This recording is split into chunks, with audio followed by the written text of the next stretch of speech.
Hello and thank you for watching this video. I'm Sarah and this is my colleague Laura. I'm really delighted that we're both able to be here today.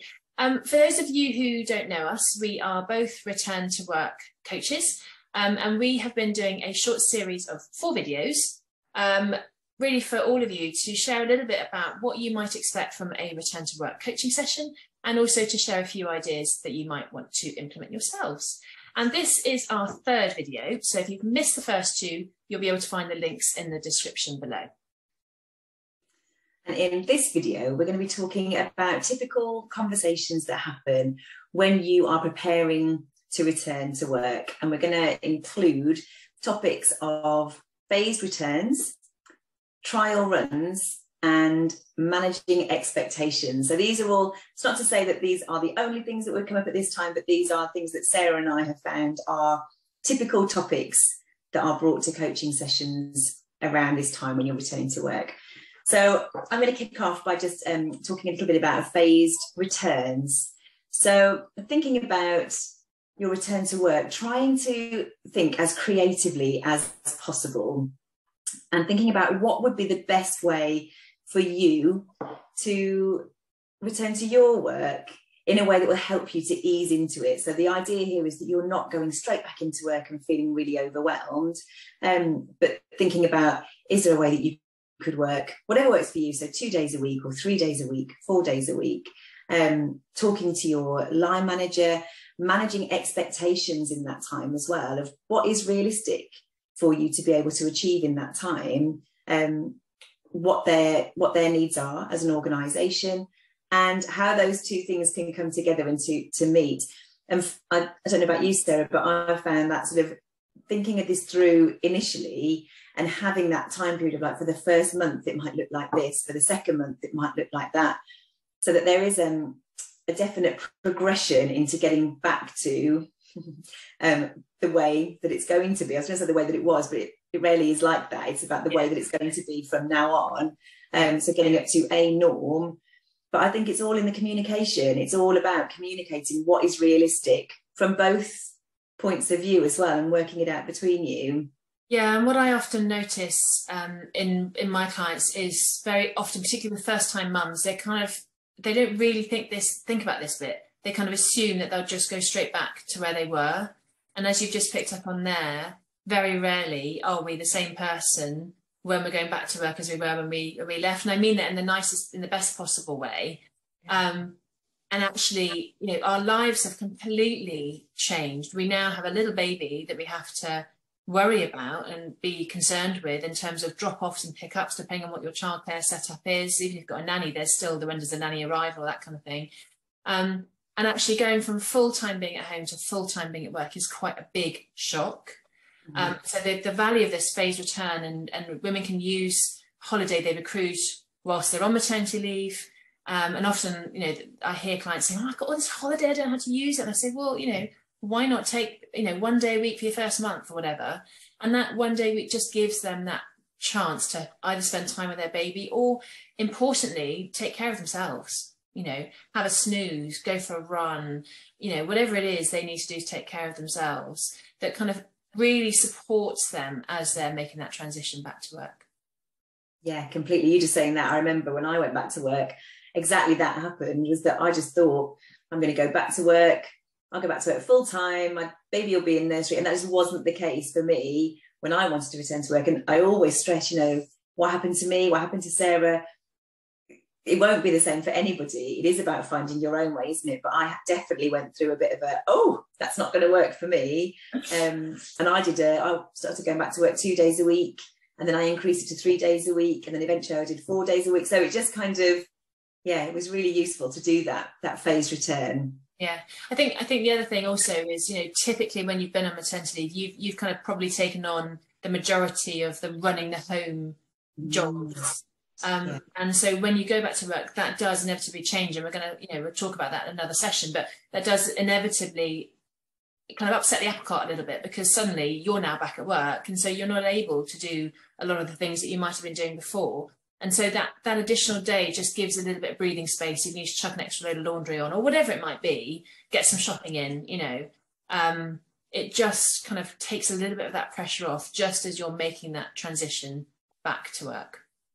Yeah, and that leads us really nicely, actually, doesn't it, into the next bit about the trial run, which I know you're going to start talking about, but just that, that thing of that readjustment. Yeah, and I mean, that sounded very gendered. I feel very like that was really gendered what I just said then about laundry and shopping. I don't necessarily mean it's just the mums that would be doing that, or the women that would be doing that. But there is very much an important conversation to have with your partner about how we're going to manage things when whoever's been at home is going back to work. Because quite often people are doing shared parental leave, and that, you know, the partner will take on a chunk of the parental leave as well. But actually, when you're both back at work, how are we actually going to manage this on a daily basis? And obviously, pandemic has kind of enabled a lot more working from home and hybrid working, which has been huge, massive advancement for working parents. But when you are needing to get into the office and kind of do that drop off, really thinking through how we're going to make this work can be really important. What comes up for you when you're talking with your clients about this? Yeah, I was just what you said there about being gendered as well. And I would say, you know, talk to your partner if you have one, because again, we're all going to be in completely different situations, aren't we? But the idea of the trial run is so as Sarah said, you know, you've had this period of time where you've had your child, things have completely changed, most likely you're the one who's been at home, and therefore picking up everything, like you say, which may not have been the case before you had children. So the idea of the trial run is really to set this out again, and here's our opportunity to set down how our relationship's going to work, how we're working as a family, you know, if we're working as a team, who's doing what makes sense, thinking about taking children to childcare, or, you know, how that's actually going to work. Because I do think, although you said, well, that sounded really gendered and you don't want it to be, the fact is, in my experience, the majority of people that I speak to as women, we do just naturally, whether it's because we want to be in control or whether, you know, whatever the reason being, is that we take on a lot of the work at home, and then we're trying to go and do a job at work as well. Yeah, we're trying to do everything here. Yeah. And I think sometimes it's just missed that here's an opportunity to have that conversation of, this is a completely new chapter for us. How is it going to work? And regardless of what everybody's doing down the street or what the other people, you know, what other people are doing, what works for our family, so that we're taking on an equal share, you know, and thinking about what can be delegated to somebody else or outsourced. You know, can you get a cleaner? Can you do, you know, it doesn't have to be amongst the two of you. It could be looking at where, you know, there's all these things that need to be done. Let's have a look at who's going to be doing them when I go back to work. Yeah. And one of the things that I often encourage women to think about here is, you know, when you're on maternity leave, you have in theory, you have all the time in the world to kind of get yourself and baby out the door. And it always takes much, much longer than we realise. You know, you've got to get your bottle of formula, or you've got to get your drink, your snack, your nappies, your wipes, your purse, whatever else it is that you've got to get all ready and get yourself out the door. And then, of course, as soon as you open the front door, baby then does a massive poo, and then you've got to go and change the baby.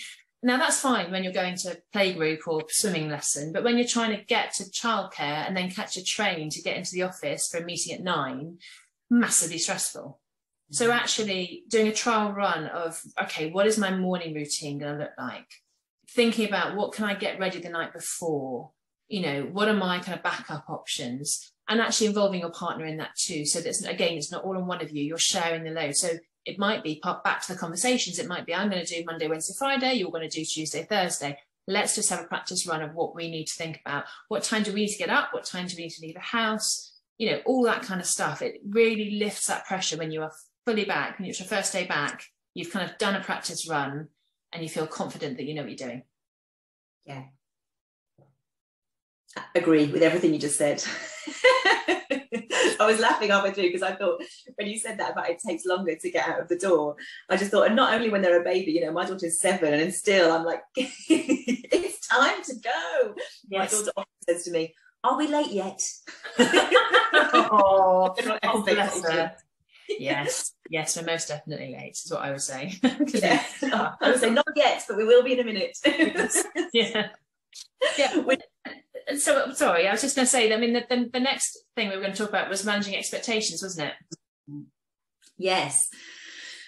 Yeah, which is a huge topic, really. And already we've talked about, you know, in terms of the phased return, thinking about expectations, that you're managing your own expectations and your employer's expectations of what is achievable. But also, I just think this is a big topic, you know, managing expectations for yourself, you know, because you're entering this completely new phase of your life that you won't have done before, and you might have come into it. It's likely that you will have come into it with an expectation that you're going to be the type of person who can, you know, fill in the gap, do it all, have it all, be the perfect mother, be the perfect employee, you know. And I think it's a really what's the word? Can be a difficult time, you know, to sort of to see what the reality against that is, and just being really kind to yourself, being easy on yourself, lowering your expectations realistically, and thinking about actually what are you prepared to compromise on, not trying to do everything perfectly. You know, a lot of the people that I work with, they are high achieving women who want to do everything really well. And in my view, what I see sometimes is that leads to burnout, because then we're trying to do everything at this sort of perfect level, which isn't always achievable, and definitely, I would say, is not sustainable. So it's about looking at, like, where can I give myself a break? Where can I just lower my expectations just slightly, maybe just temporarily, you know, to be kind to yourself so that you are looking after yourself. Yeah. What would you add, Sarah? Yeah, well, all of that. And I think, you know, I often describe it as having a baby is a bit like having the rug pulled out from under your feet, you know, in the most amazing way. So you get thrown up into the air, and then, you know, as you come back down to ground, you know, it takes time to kind of find your feet in this new place. And actually, you might, you know, some women come back to work and they find it pretty straightforward, actually. I'm always slightly envious of these people, but some do. They just get it and they go back and it's pretty good. Others, it can be a bit more of a bumpy road. And that's really where the coaching can be so valuable, is creating that space for women to kind of go, do you know what, this is actually quite tough. Or, you know, often, as I know you and I have talked about, you know, having that conversation around, well, why are you taking on so much responsibility for everything in your life? How can you share that, maybe that load with your partner, or who can you ask for help, and that sort of thing. But for me, when we think about this transition back to work, I always describe it a little bit as if, you know, before you have your baby, your professional identity is kind of front of mind. So very much, you know, when you go out, you know, what do you do? Oh, I'm a whatever I am, a lawyer, for example. And then when you have a baby, it's like as if that part of your identity completely falls into the background and mum kind of pops forward. And mum takes over for the whole of maternity leave. And then when you're coming back to work, it's as if this part of you, this professional part of you, needs to somehow be rediscovered. And the return, or that transition, is about bringing those two parts of you together. And as I say, for some, pretty straightforward. For others, not so much. Yeah, and that's it, isn't it? It will be different for everybody. So these are, yeah, what we're sharing here is not this is the way it will be when you have your child. It's just like, these are things that we hear sometimes, but it might be a completely different experience for you as well. Yeah, yeah. And I think your message there about just, you know, be kind to yourself, you know, just really do, because it's not straightforward. There's not a manual for how to do this in the right way. You do have to figure it out yourself. I wish. Wouldn't that be lovely? Yeah, I know. Great. Well, listen, we should wrap up because we've got another video to come, haven't we? So, so thank you so much for watching. Do keep your eyes open for our final video, which will focus on what might be happening once you have returned to work, including some information around asking for help, funnily enough, because we just talked about that, and also comparison, so comparing yourself to others. Yeah, and thank you so much for watching this video. If you've found it useful, if you have any questions, just feel free to pop them below. If there's a topic that, as you're listening to this, you're thinking, that isn't my experience, and I would like some information on whatever is happening for you, please feel free to share it with us, and we'll see if we can do a video that might be helpful in the future. And if you'd like more information about what it's like to work with us, or if you'd like more information to pass on to your HR manager to see if it's something that could be implemented for you, then we'll also put a link to our websites below so that you could be in touch if you'd like to. And obviously we've said before, but there's links to the other videos that we've done because it is part of a series, so those links will be below as well. So yeah, thanks for watching, and we'll see you in the next video.